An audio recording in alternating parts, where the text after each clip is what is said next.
सुप्रभात बच्चों। आज हम लोग आपके सिलेबस में लगी हुई एक और कविता पढ़ने जा रहे हैं जिसका नाम है आत्मत्राण। आत्मत्राण कविता पढ़ने से पहले हम उसके कवि के बारे में जान लेते हैं। आत्मत्राण जो कविता है वो मूलतः बांग्ला भाषा की कविता है, बंगाली भाषा की ये कविता है जिसको रविंद्रनाथ ठाकुर ने लिखा है। जैसे आप रविंद्रनाथ टैगोर के नाम से जानते हैं, जिन्होंने साहित्य के क्षेत्र में पहले भारतीय थे जिन्होंने नोबेल पुरस्कार प्राप्त किया था। तो रविंद्रनाथ टैगोर जो हैं इन्होंने बंगाली में इस कविता को लिखा था, जिसका हिंदी में अनुवाद आचार्य हजारी प्रसाद द्विवेदी जी ने किया है आत्मत्राण के नाम से। ठीक है, तो चलिए हम लोग पहले रविंद्रनाथ ठाकुर का परिचय प्राप्त कर लेते हैं। 6 मई 1861 को बंगाल के एक संपन्न परिवार में जन्मे रविंद्रनाथ ठाकुर नोबेल पुरस्कार पाने वाले पहले भारतीय हैं। इनकी शिक्षा दीक्षा घर पर ही हुई। छोटी उम्र में ही स्वाध्याय से अनेक विषयों का ज्ञान अर्जित कर लिया। बैरिस्ट्री पढ़ने के लिए विदेश भेजे गए, लेकिन बिना परीक्षा दिए ही लौट आए। रविंद्रनाथ की रचनाओं में लोक संस्कृति का स्वर प्रमुख रूप से मुखरित होता है। प्रकृति से इन्हें गहरा लगाव था। इन्होंने लगभग 1000 कविताएं और 2000 गीत लिखे हैं। चित्रकला, संगीत और भाव नृत्य के प्रति इनकी विशेष अनुराग के कारण रविंद्र संगीत नाम से एक अलग धारा का ही सूत्रपात हो गया। इन्होंने शांति निकेतन नाम की एक शैक्षिक और सांस्कृतिक संस्था की स्थापना की। यह अपनी तरह का एक अनूठा संस्थान माना जाता है। अपनी काव्य कृति गीतांजलि के लिए नोबेल पुरस्कार से सम्मानित हुए रविंद्रनाथ ठाकुर की अन्य प्रमुख कृतियां हैं नैवेद्य, पूर्वी, बलाका, क्षणिका, चित्र और सांध्य गीत, काबुलीवाला और सैकड़ों अन्य कहानियां, उपन्यास गोरा, घरे बाइरे और रविंद्र के निबंध। अब आपको वही हमेशा के वाले 2 प्रश्न, रविंद्रनाथ ठाकुर का परिचय लिखिए और उनकी कृतियों के बारे में बताइए।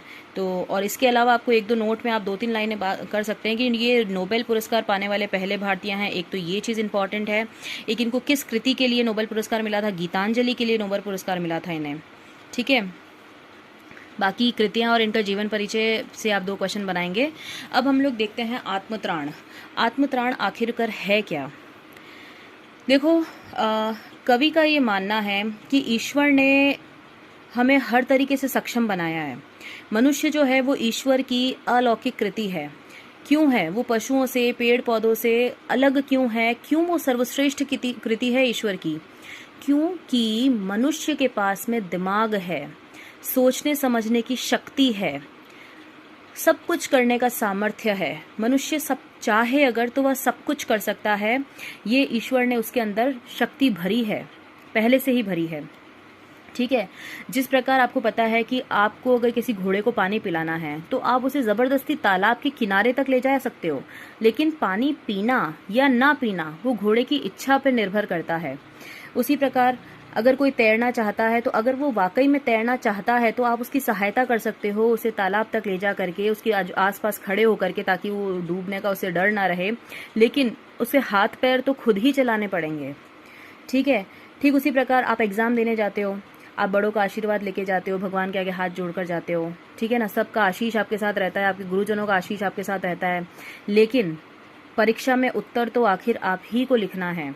ठीक उसी प्रकार कवि का ये मानना है कि ईश्वर ने मनुष्य को सब कुछ, हर अपनी समस्या का सुलझाने की शक्ति दी है, सामर्थ्य दिया है।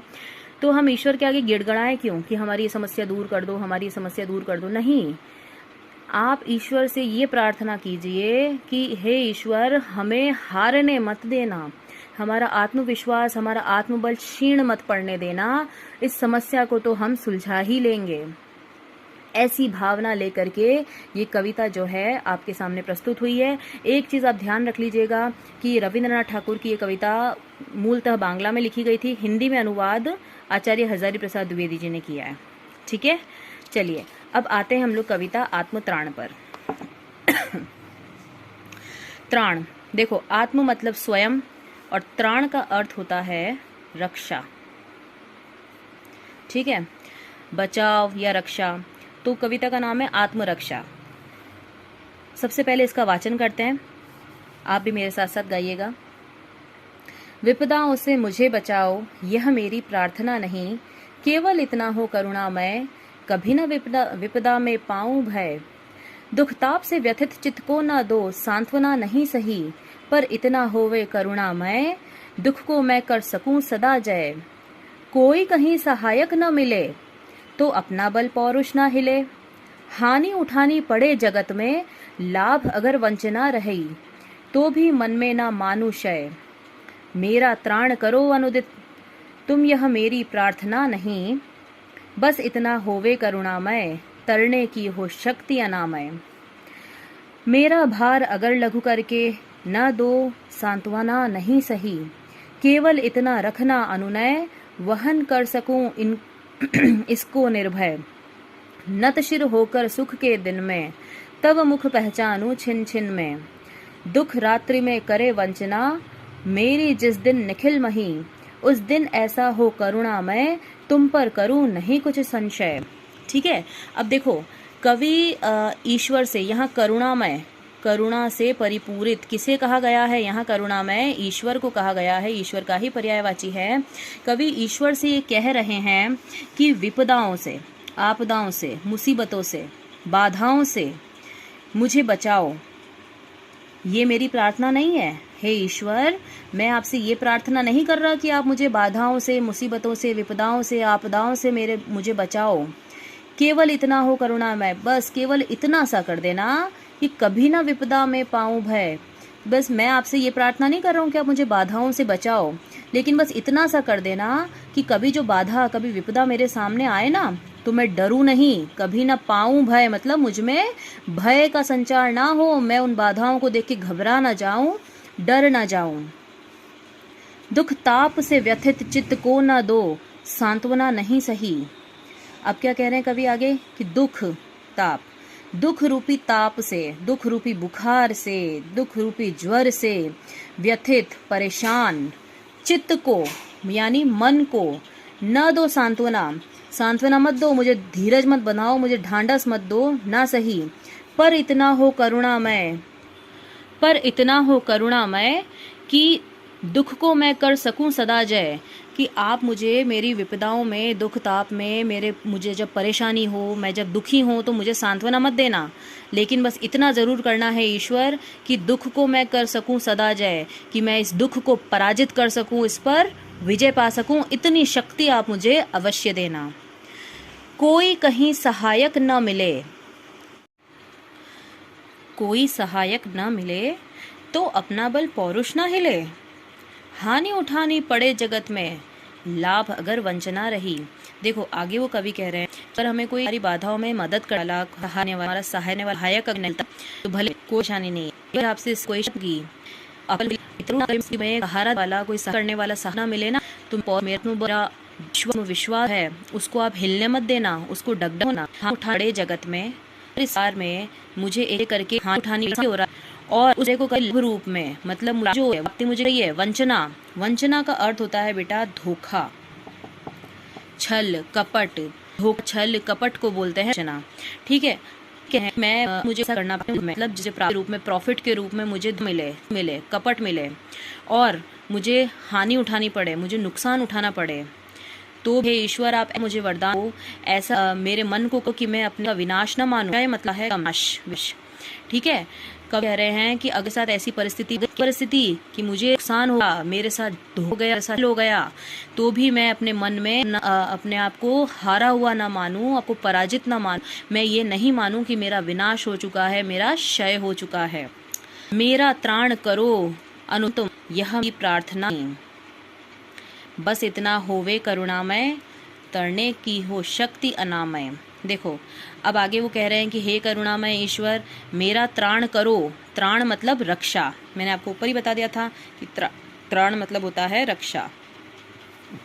कवि कह रहे हैं कि हे ईश्वर तुम मेरा त्राण करो, तुम रक्षा करो, अनुदिन रोजाना हम, तुम यह मेरी प्रार्थना नहीं, तुम हमेशा मेरी रक्षा करते रहो, तुम हमेशा मेरा त्राण करते हो। बस इतना करना है मैं कि तरने की हो शक्ति अनामय। तरने की मतलब जो बाधाएं रूपी समुद्र मेरे सामने आ गया है, जो विपद रूपी सागर मेरे सामने है, उसको पार कर जाऊं, ये शक्ति मुझे तुम देना।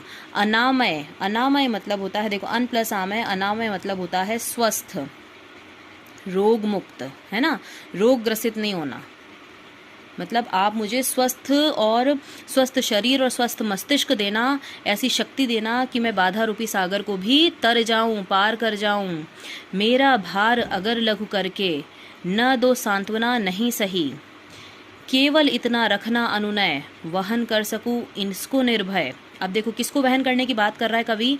कवि ये कह रहे हैं कि मेरा भार, मतलब मेरे ऊपर जो तुमने मुसीबतों का, बाधाओं का जो भार लादा हुआ है, उसको लघु करके, उसको छोटा करके, उसको कम करके मुझे सांत्वना मत देना आप, लेकिन इतना रखना अनुनय, लेकिन इतनी कृपा मुझ पे रखना कि वहन कर सकूं इसको निर्भय, कि इस विपदा रूपी भार को, इस बाधा रूपी भार को मैं वहन कर सकूं, मैं सहन कर सकूं। नत शिर होकर सुख के दिन में, नत मतलब झुका हुआ, शिर मतलब सिर, नत मतलब झुका हुआ और शिर मतलब होता है सिर, ठीक है। झुका हुआ सिर मतलब सिर झुका करके होकर सुख के दिनों में, और जब मेरे सुख के दिन हो ना, अच्छे दिन हो, तब मैं अपना सिर झुका करके तब तुम्हारे मुख मतलब तुम्हारे ईश्वर के सम्मुख पहचानूं छिन छिन में हर क्षण। जब मेरे सुख के दिन हो, जब मैं बाधाओं में, मुसीबतों में नहीं हूँ, जब मैं खुश हूँ, तब उन दिनों में मैं प्रति क्षण, हर क्षण, छिन छिन मतलब क्षण क्षण आपके आपके सम्मुख अपना सिर झुका करके आपको प्रणाम करूं, धन्यवाद करूं। दुख रात्रि में करे वंचना, मेरी जिस दिन निखिल मही, दुख रात्रि, दुख रूपी रात्रि में करे वंचना, वंचना मतलब छल, मैंने आपको ऊपर बताया था धोखा। मेरी जिस दिन निखिल मही, ये अखिल, निखिल मतलब अखिल, संपूर्ण, मही मतलब पृथ्वी, जिस दिन ये संपूर्ण पृथ्वी दुख रूपी रात्रि से मेरा धोखा कर देगी, मतलब मुझे दुख ही दुख देती रहेगी, मेरे जीवन में सुख नहीं आएगा, उस दिन ऐसा हो करना मैं, उस दिन हे करुणा मैं ऐसा करना, तुम पर करूं नहीं कुछ संशय, कि उस दिन तुम कुछ ऐसा कर देना कि मुझे तुम पर लेश मात्र भी संदेह नहीं हो। अर्थात हे ईश्वर, आप करुणा निधान हो, आपने बनाया है मुझे तरीके शक्तिवान, सामर्थ्यवान बनाया है, आप मुझे ऐसी शक्ति देना कि मैं जीवन के सभी प्रकार के दुखों को, दुख रूपी सागर को पार कर जाऊं, दुख रूपी भार को वहन कर जाऊं, और कभी मेरा इसमें आत्मबल, आत्मविश्वास कम ना हो। ठीक है, करती हूँ आपको समझ आई होगी। अगर किसी भी प्रकार की कोई दिक्कत है तो आप मुझे ज़रूर बताइए। धन्यवाद।